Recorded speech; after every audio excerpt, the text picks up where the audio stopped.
Welcome to speed earning content. Intraday trading के frequently asked questions हमारे पास आ रहे हैं और वैसे अधिकतर लोग इंट्राडे ट्रेडिंग से ही मार्केट में इन्वॉल्व होते हैं, तो जाहिर है कि क्वेश्चन काफ़ी ज़्यादा आने वाले हैं। इंट्राडे ट्रेडिंग करते करते ही आप शॉर्ट टर्म और शॉर्ट टर्म से लॉन्ग टर्म पे पहुँचते हैं। इंट्राडे साथ में चलता रहता है, लेकिन अगर लॉन्ग टर्म को छोड़ के आप इंट्राडे कर रहे हैं फिर तो आप एक मैच्योर इन्वेस्टर या ट्रेडर नहीं बन पा रहे हैं। तो आगे बात करते हैं हम इंट्राडे के बारे में। कैश और फ्यूचर एंड ऑप्शन के क्वेश्चंस यहाँ पे इकट्ठे मिल रहे हैं, आप इसको जानते रहें, समझते रहें। बहुत अच्छी बात है कि अलग अपने 5 से 10 क्वेश्चंस को रिकॉर्ड कर ले ऑडियो में और वो फाइल हमको भेज सकते हैं। हम सुन के फिर उस पर भी प्रोसेस करके आपको क्वेश्चन भेज सकते हैं। अगर ये कंफर्टेबल नहीं है तो मेल में आप अपने क्वेश्चंस भेज ही रहें और उस पर काम होता रहेगा। फ़ायदा ऑडियो लेसन का ये है कि कई बार डाटा की प्रॉब्लम होती है, कनेक्टिविटी नहीं मिलती, तो वीडियो डाउनलोड होने में टाइम लग जाता है, या फिर आप सिस्टम पे नहीं है, लैपटॉप पे नहीं है, ऐसे में ऑडियो बहुत जल्दी डाउनलोड हो जाता है, बहुत आसानी से आप उसको देख सकते हैं। और व्हाट्सएप पे लोग आजकल काफ़ी बार होते हैं।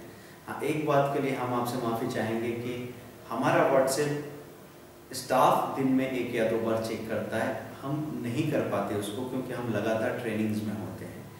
तो व्हाट्सएप पे कभी आपको लेट रिप्लाई मिलता है तो आप समझ जाइए कि व्हाट्सएप ओकेजनली चेक हो रहा है, दिन में 1 या 2 बार, ठीक है। अब अगला क्वेश्चन आ रहा है, मैं कंटिन्यू करता हूँ। ऑप्शन सेल करने गए तो मार्जिन का प्रॉब्लम हो गया, ऐसा किसी ने पूछा है। देखिए, ऑप्शन को जब आप बाय करते हैं, आपने निफ्टी का 8000 का कॉल खरीदा, 100 रुपये प्राइस था, 7500 रुपये लगेगा, 7500 रुपये में आप वो ऑप्शन खरीद लेते हैं। आप पूरा 8000 7500 रुपये आपके पास होना चाहिए, अगर नहीं है तो फिर आप नहीं खरीद पाएंगे, वहाँ पे मार्जिन नहीं चलता।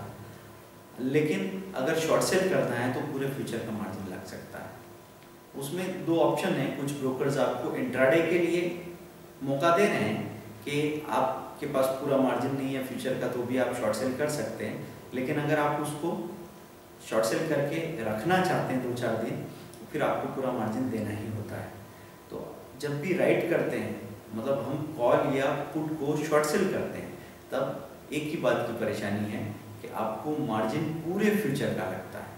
तो अगर निफ्टी का फ्यूचर का मार्जिन 50 से 60 हज़ार रुपया लगता है, तो कॉल या पुट को खरीदने में तो 60-70 हज़ार रुपये लग रहे थे, लेकिन कॉल या पुट को जब शॉर्ट सेल करेंगे तो उसमें आपके 50 हज़ार रुपये भी एंगेज हो सकते हैं।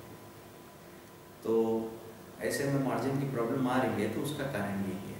ऐसे स्टॉक का जब हम स्प्रेड बनाते हैं, स्प्रेड क्यों बनाते हैं कि एक कॉल को बाय किया, दूसरे कॉल को शॉर्ट सेल किया। जैसे आज IFCI का बड़ा अच्छा रिजल्ट आया। IFCI हमने दिया था आपको 30 रुपये का कॉल बाय करने को कहा था। जब वो 27 रुपये 60 पैसे चल रहा था, तब 30 की स्ट्राइक प्राइस का कॉल हमने बाय किया था 70 पैसे में, और 25 या 30 पैसे में हमने 32-50 के स्ट्राइक प्राइस के कॉल को शॉर्ट सेल किया था। एक स्प्रेड था। ऐसा क्यों किया? क्योंकि IFCI जैसा स्टॉक जब अपना रेजिस्टेंस तोड़ेगा तो सीधा 10% 20% चलेगा अगले 2-3 दिनों में। तो आज के दिन ही हमको लगता था कि अगर मूवमेंट आया इसमें 4% पे खड़ा है या 8-9% भी जा सकता है। तो हमेशा मिड एंड स्मॉल कैप के आपको एवरेज डे ट्रेडिंग रेंज का जानकारी धीरे धीरे होने लगता है जब आप ऑब्जर्वेशन रखते हैं, तो उस हिसाब से फिर आप अपने स्ट्रेटेजी बनाते हो। तो 4% था, वो एक्सपेक्टेड था 8-9% जा सकता है, हो सकता है 30 तक चला जाएगा। तो 30 का कॉल लिया, 32-50 शॉर्ट किया। फाइनली ऐसा हुआ कि जो 70 पैसे वाला कॉल था वो 1 रुपये 40 पैसे चला गया, और जो 25-30 पैसे वाला था वो 70 पैसे आ गया। तो आपको मिले 70 पैसे, गए 30 से 40 पैसे, आपको 30 पैसे बच गए, और लॉट साइज था 20,000 का। तो सीधा 6,000 रुपये का फ़ायदा हुआ IFCI के कॉल में। लेकिन इसमें लोग चुप क्यों जाते हैं?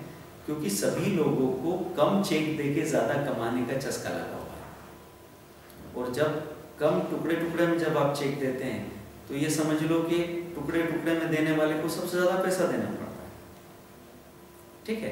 तो हमेशा मार्जिन रखना सीखिए, और ये देखिए कि ज़्यादा मार्जिन रख के कम प्रॉफिट मिल रहा है तो बहुत ही अच्छी बात है, लेकिन मेरा पैसा सुरक्षित रहना चाहिए। उसके बाद कुछ पूछते हैं लोग, अगला क्वेश्चन आया है कि जब मार्जिन भी ज़्यादा लगता है और प्रॉफिट भी कम मिलता है, तो हम कॉल पुट को शॉर्ट करते ही क्यों? जब हमको कॉल पुट खरीदने में पैसा भी कम लगता है और पैसा मिल भी ज़्यादा सकता है, तो फिर उसी को क्यों नहीं करते? तो इसमें अब हमको बारीकी से ये बात समझनी पड़ेगी कि 70 to 80% टाइम जब आप कॉल पुट को शॉर्ट करते हैं तो उनकी प्रीमियम के कम होने के चांसेस ज़्यादा होते हैं। उनके प्रीमियम के बढ़ने के चांसेस कम क्यों होते हैं, इसको कैसे समझेंगे? कि मैंने आपसे हमेशा कहा बड़े बड़े मूवमेंट कितने टाइम होते हैं, 25 to 30% टाइम, और रेंज बाउंड कब तक रहता है बाजार? 70% टाइम। तो सिंपल सा रीजन है कि जब भी आप शॉर्ट सेल करेंगे तो आपको ज़्यादा बार पैसा मिलेगा, लेकिन शॉर्ट सेल करने के अपने रिस्क क्या है? रिस्क ये है कि अगर बड़ा मूवमेंट आ गया तो फिर आपको नुकसान होगा। तो आप 10 बार कमाएंगे छोटे छोटे प्रॉफिट और एक ही बार में आपको बड़ा नुकसान हो सकता है।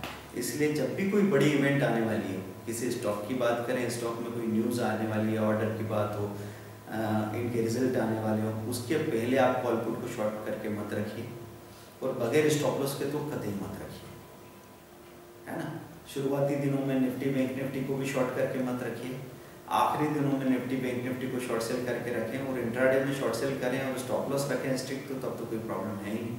तो आप BTST में सबसे ज़्यादा कमा पाएंगे। बड़ा मूवमेंट आने के बाद आप अगर किसी भी स्टॉक के या इंडेक्स के कॉल पुट को शॉर्ट करके जा रहे हैं और अगली सुबह आपको अगर 1 लाख रुपए पे 500 से 1000 रुपया भी मिल गया तो आपका काम हो जाएगा।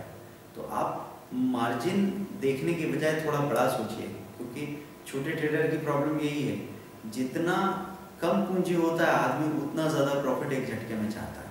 जितना बड़ा आदमी है, जिसको जितना ज़्यादा पैसा जिसके पास है, वो उतनी ही तसल्ली से छोटे प्रॉफिट लेने को तैयार है। बस यही बड़े और छोटे ट्रेडर की या बड़े से छोटे व्यापारी का फ़र्क है। इसको समझिए और आगे प्रयोग करना शुरू कीजिए। एक बार अगर आपको तसल्ली आ गई तो आप दोनों तरीकों का सही मौके पर इस्तेमाल कर पाएंगे। Thank you very much. Bye.